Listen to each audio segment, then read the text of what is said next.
olómi mo nífẹ̀ẹ́ rẹ ọ̀rẹ́ mi onítèmi ojú kan ṣàlàdánì lọ́lá olúwa kò sẹ́ni tí ó yá wa. Eléyìí ni mo fi kí yín káàbọ̀ sórí ètò Kódùn Kópẹ́ lórí ìkànnì Ẹwà Àṣà Yorùbá. Orúkọ tèmi ni ìyáàfin Àlàkẹ́ Onírèsè aya Mustapha.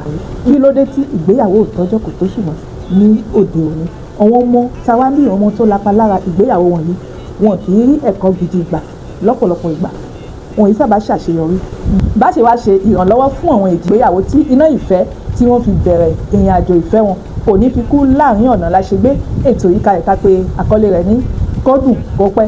Lórí ètò yìí a máa gba àwọn àlejò fún yín lọ́lọ́kan ọ̀jọ̀kan tí a máa kọ́ ọgbọ́n kan tàbí méjì táwa náà a lè mọ̀ mu lò ní ọ̀dẹ̀dẹ̀ wa tí àlàáfíà ló mọ̀ fi jọba ní ilé oníkálukú.